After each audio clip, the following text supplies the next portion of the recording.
आपण आलो आहोत पारनेर तालुक्यातील आळकुटी ह्या गावामध्ये आणि आळकुटी गावाच्या साधारणतः 2 ते 3 किलोमीटर अंतरावरती हे भंडारी मळा म्हणून ही वस्ती आहे।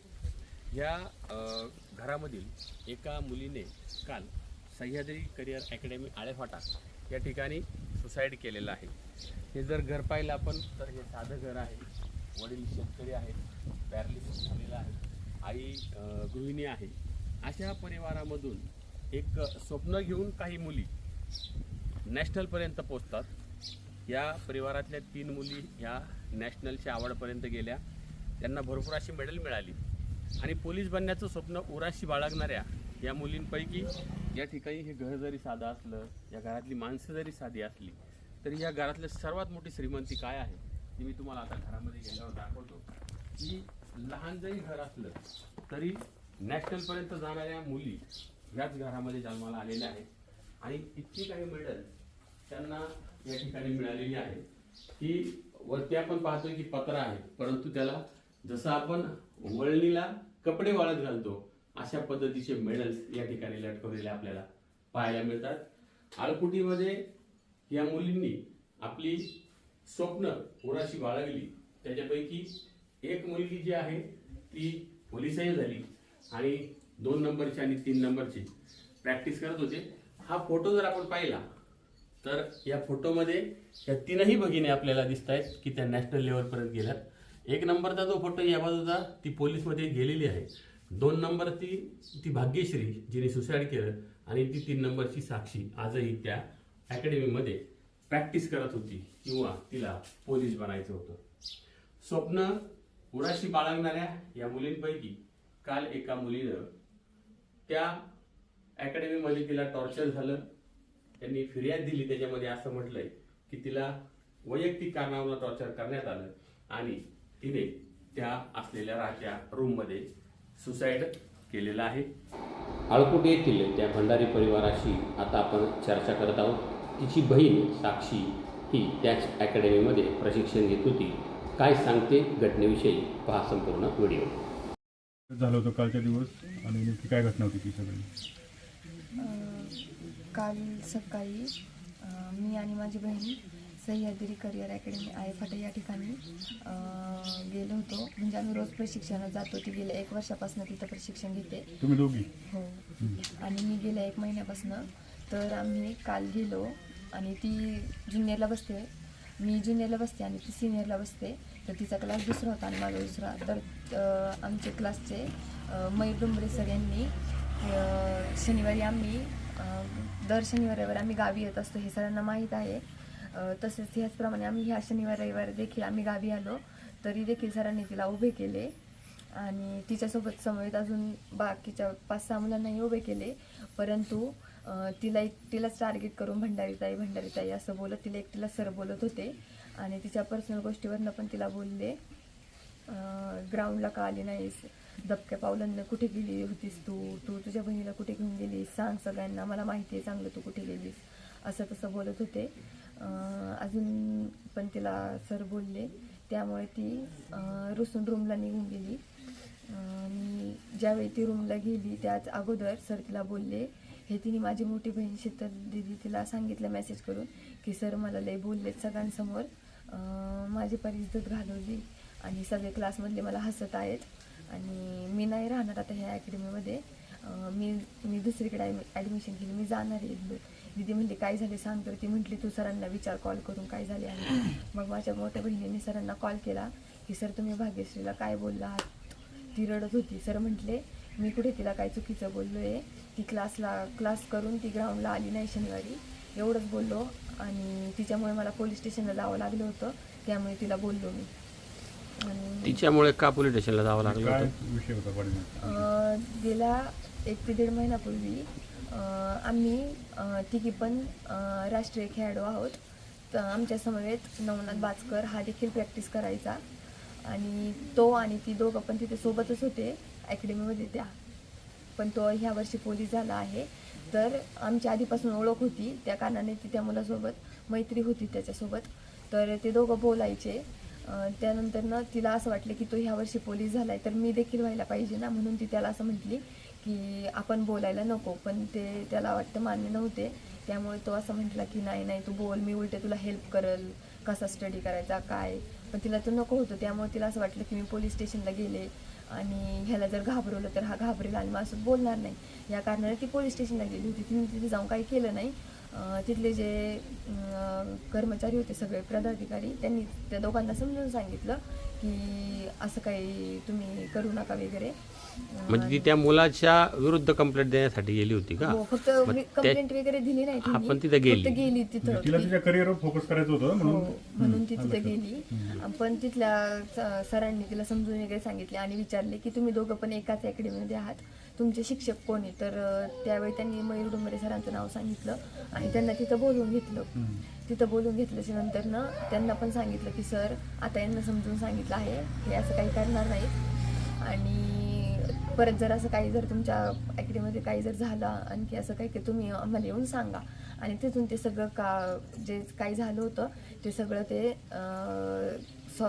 सॉल्व करून तिथनं निघून गेले होते. परत त्या मुलाचा काही कॉन्टॅक्ट आला नाही. आणि त्याच कारणावरनं सर तिला कायम असं टॉर्चर करायचे, त्याच्याचवरनं बोलायचे पर्सनल गोष्टीवरनं की तुझं लक्ष कुठं असतंय, ग्राउंडला येत नाहीस, ग्राउंडच्या वेळेत तू ग्राउंडला यायचं, बाकीचे कुठाने करायचे नाही, असं तसं तिला त्या गोष्टीवरनं बोलत होते. असं बऱ्याच वेळा झालं 2-3 वेळा. तरी तिने सोडून दिलं. पण काल तिला खूपच सर बोलले, त्यामुळे ती रागाच्या भरात तिने खूप टोकाचं पाऊल घेतलं. तिने असं नव्हतं करायला पाहिजे, पण त्यावेळी तिने असं केलं. त्याच वेळेस तिने दीदीला पण मेसेज करून ठेवलेला आणि ज्या मुलामुळे सर तिला बोलायचे त्या मुलाला पण मेसेज केला की सर मला आज लय बोललेत आणि मला आता काही जगायचं नाही, मी मरणार आहे, असे त्याला पण मेसेज केले तिने. ते प्रूफ आहेत सगळे.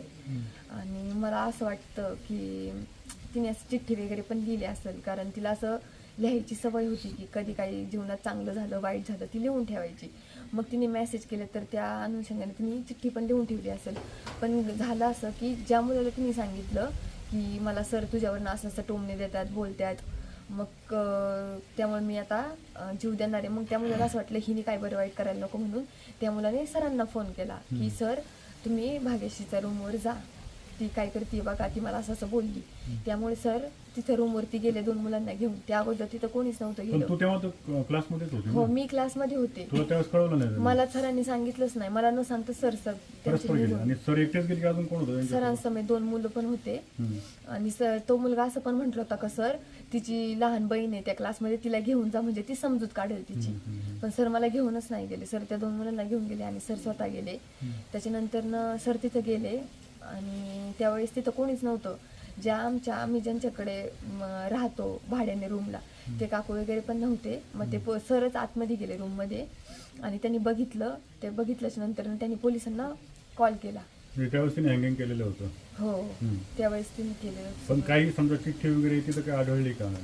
तिथं तर आता सगळ्यात आधी सरच गेले होते. जरी तिने त्यांच्या विरोधात चिठ्ठी वगैरे लिहिली असेल किंवा काही, म्हणजे तुमचा असा संशय त्यांनी तो पुरावा पण त्यांनी ते नष्ट केला असेल. पण तरी जरी त्यांनी नष्ट केला असलं तरी तिचे ते मोबाईलमध्ये मेसेज केले ते पुरावे आहेत सरांच्या विरोधात की सरांनी मला बोलले. तुझ्या बहिणीला देखील तिने मेसेज केलेला आहे, फोन पण केलेला आहे. आणि मग त्याच्यानंतर सर मी पोलिसांना बोलवलं आणि मग तिथं त्यावेळी पोलिस आले आणि मग आमचा क्लास सोडून देण्यात आला. सरांनी आमचे दुसरे एक सर आहेत गायकर सर, त्यांना कॉल केला असेल की सर क्लास सोडून द्या, असं झालं आहे. सरांनी क्लास सोडून दिला. मी त्यावेळी क्लासवरून रूमला गेले तर मी बघितलं बाहेर सगळे पोलिस वगैरे जमा होते सर वगैरे. मग मी वरती जाऊन पाहिलं तर तिने असं केलं होतं. मग त्यानंतर आम्ही पोलिसांची वाट बघितली. तिथं कोणीच मोठं नव्हतं. मग माझ्या घरचे भाऊन ते आले. मग ते आल्याच्यानंतर पोलिसांनी तिची डेड बॉडी खाली उतरवली आणि तिला पोस्टमॉर्टमला घेऊन गेले. पण तिला पोस्टमॉर्टमला घेऊन गेले आणि घेऊन जायच्या अगोदरच आमच्या दीदीने सांगितलं होतं की तिला सर बोलले त्या रागात तिने असं केलेलं आहे. हा आमच्याकडे एक प्रूफ होता, म्हणून आम्ही तिचं पोस्टमॉर्टम करू दिलं नाही आणि पोलीस स्टेशनला गेलो आणि सरांच्या विरोधात FIR नोंदवली. पण काल सरांच्या विरोधात FIR नोंदवली पण आम्ही प्रूफ पण दिले सगळे. आमची पहिल्या वेळेस FIR नोंदवताना काही तांत्रिक गोष्टींमुळे FIR पहिले पेज घेतलं नाही, फक्त दुसरंच पेज घेतलं. त्या कारणाने आम्हाला 2 तास परत लेट केला त्यांनी. रात्री 12 वाजता आमचं FIR नोंदवलं त्यांनी आणि आणि सरांना त्यांच्या ताब्यात घेतलं. त्याच्या अगोदर ते सरांना खूप कॉल करत होते, पण सरांनी कॉल वगैरे उचललेच नाही काही. सर तिथं डेड बॉडी घेऊन जायच्या अगोदर सर तिथं निघून गेले. ज्यावेळेस पोलीस ॲम्ब्युलन्समध्ये माझ्या घरचे सगळे आले आणि ॲम्ब्युलन्समध्ये तिची डेड बॉडी घेऊन चालले होते, त्याच्या अगोदर सर तिथं निघून गेले. म्हणजे ज्यावेळेस तुम्ही ती डेड बॉडी इकडे आणत होते तेव्हा सर नव्हते तिथं. आणि सरांना नंतर लई कॉल केले. आता त्यांच्या अकॅडमीची विद्यार्थिनी तिने एवढं मोठं टोकाचं पाऊल उचललं. त्यावेळी तिथं पोलीस स्टेशनला सर लोकांनी यायला पाहिजे होतं, पण ते कोणीच तिथं आले नाही. त्यांना वारंवार कॉल पण करत होते सगळे, ते कॉल कट करत होते, फोन बंद केला, ते तिथं आले नाही. नंतरनं वाटतं त्यांना दुसऱ्या काहीतरी कारणाने तिथं बोलवलं, मग ते तिथं आले. त्यांच्या विरोधात पुरावे तिच्या फोनमध्ये सापडले. त्या पोलिसांनी मग त्यांना ताब्यात घेतलं, आमची FIR नोंदवली. मग आम्ही पोस्टमॉर्टम केलं आणि मग तिची डेड बॉडी आम्ही रात्री 1 वाजता घेऊन आलो. कशी होती एकूणच त्या अभ्यासामध्ये? तिचा अभ्यास पण एकदम चांगला होता. म्हणजे गेल्या 2 वर्षापासून फक्त ती 2-3 मार्कावरनं राहत होती.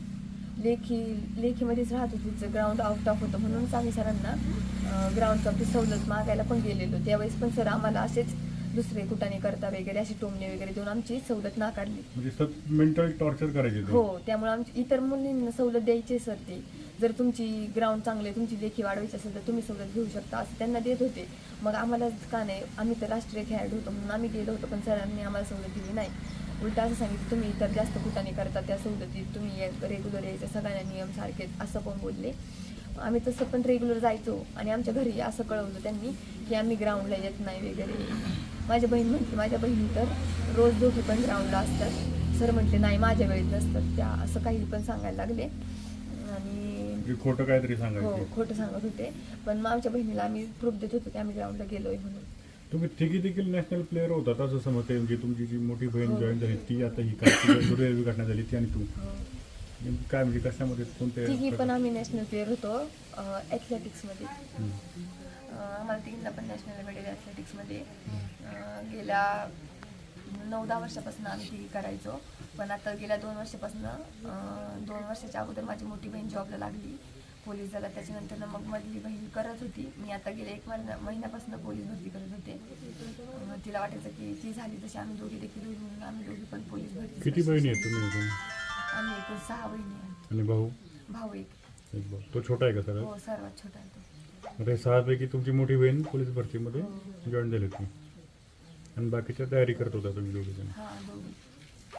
म्हणजे सरांना पोलीस स्टेशनला नेलं कुठतरी किंवा त्यांना तिथं बोलावं लागलं, तो राग त्यांनी मनात धरला किंवा खरं तर ज्या गोष्टीतून प्रबोधन केलं पाहिजे त्या गोष्टीचं त्यांनी भांडवल केलं आणि टॉर्चर केलं असं?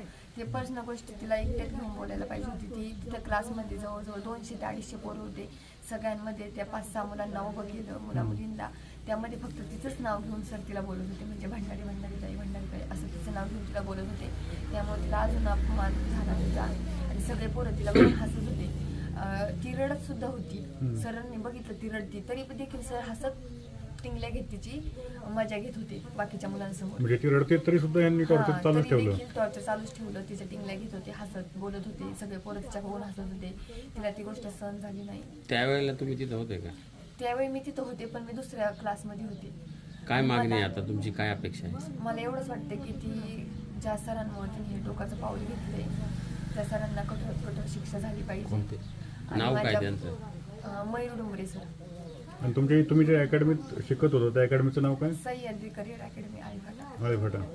तिथं असं हिला एकटीला टॉर्चर होत होतं की अजूनही काय मुलांना होते? नाही, म्हणजे सर असं प्रत्येकीचे वागणूक देऊन सर प्रत्येकाला बोलत होते. म्हणजे असं पर्सनल वरनं असेल, काही पण असेल, क्लासला नाही आलास किंवा ग्राउंडला नाही आलास मग असं कर तसं कर, अभ्यास करायचा, असं प्रत्येकाला बोलायचे. पर्सनल पण बोलायचे. वैयक्तिक पातळीवर बोलायला नव्हतं पाहिजे. हा, ते पर्सनल नाही, क्लासला समजा अभ्यास नाही केला तर बोलणं हे रास्ता आहे तर ठीक आहे, पण असं वैयक्तिक गोष्टीबद्दल नाही बोलायला पाहिजे.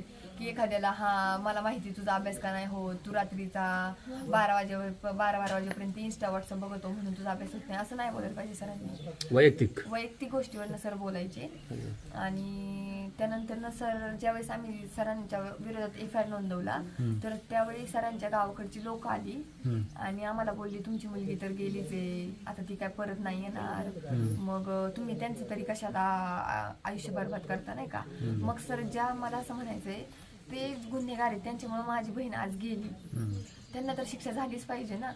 वरतून ते आम्हाला असं पण म्हटले की तुम्ही इथं हा विषय मिटवा, आपण काहीतरी पैसे वगैरे देतो तुम्हाला आम्ही. बापरे, असं कोण काहीतरी म्हटलं? त्यांच्या गावाकडची लोक, त्यांचं गाव कोणतं? त्यांचे खामरुंदी गाव. त्यांच्या इकडचे लोक आमच्या इकडच्या लोकांना असं म्हटले की त्यांच्या घरच्या लोकांना सांगा, त्यांच्या बहिणींना सांगा, आम्ही 15-20 लाख रुपये काहीतरी देतो असे. म्हणजे आणि तुमचं विषय- गरिबी आहे किंवा कुटुंबात आहे, साधं हा, दिसतंय त्यांना त्याचा. माहिती आहे. आम्ही गरीब नक्कीच असू, पण आम्हाला तिचा पैशाने तिची नाही परत येऊ शकत ती, किंवा तिची तुलना पैशात नाही होऊ शकत. आम्हाला तिच्याकडून काहीच नको, फक्त आम्हाला न्याय हवाय. त्या सरांमुळे झाले, त्यांना कठोर शिक्षा झाली पाहिजे. जोपर्यंत त्यांची शिक्षा होत नाही तोपर्यंत तो क्लास पण बंद राहिला पाहिजे. कारण गोष्ट त्या क्लासमध्ये घडलेली. आणि क्लास का बंद झाला पाहिजे? कारण आज ते कालच्या क्लासमध्ये 200 ते 250 पोरं होती, सगळ्यांसमवेत हे गोष्ट झाली आहे. काल ते सगळी पोरं त्या पोलीस स्टेशनच्या बाहेर येऊन आमची मजा बघत होते की काय झाले. त्यांना विचारलं तुम्ही काय इथं आलात, तर म्हटले आमची बहिणी म्हणून आले. म्हणते तुमची बहीण आहे तर तुम्ही लेखी द्या ना, तुम्हाला सर काय काय बोलले, तिला काय काय बोलले, तुम्ही या. तर कोणीच आलं नाही. मग नंतर म्हणतात आम्ही सरांच्या बाजूने आलोय. मग सर तिथे लेखी द्यायला पाहिजे होती त्यांनी, तर त्यांनी तिथे लेखी सुद्धा दिली नाही, कोणच काहीच नाही बोललं. किती मग विद्यार्थी तो आहेत क्लास त्याकडे? का ठेवायचा चालू? त्या क्लासमध्ये जर एखादी मुलगी आज एखादी मुलगी त्या सरांमुळे गेलीये, उद्या का असं नाही की जो आणि एखादी मुलगी जाऊ शकते? तरुणाच्या पिढींना असं सगळ्यांसमवेत बोललेलं नाही सहन होत एखाद्याला. जर असंच जर जाऊन जर उद्या जर झालं तर काय करणार आहे आपण? म्हणून अशा जे गुन्हेगार आहेत त्यांना शिक्षा झालीच पाहिजे. आणि जोपर्यंत त्यांची जी शिक्षा पूर्ण होत नाही तोपर्यंत क्लास पण बंद राहिला पाहिजे. मनाशी बाळगलेलं स्वप्न आज अधुरं राहिलं आणि अशा या साध्या घरातली मुलगी जिला उद्या रक्षण आहे, खलनिग्रहण आहे हे ब्रीद वाक्य घेऊन जनतेच्या सेवेत यायचं होतं, तिचं स्वप्न आज मिटलेलं आहे. गणेश थोरे, शिवनेरी संवाद, अळकोटी, तालुका पारनेर.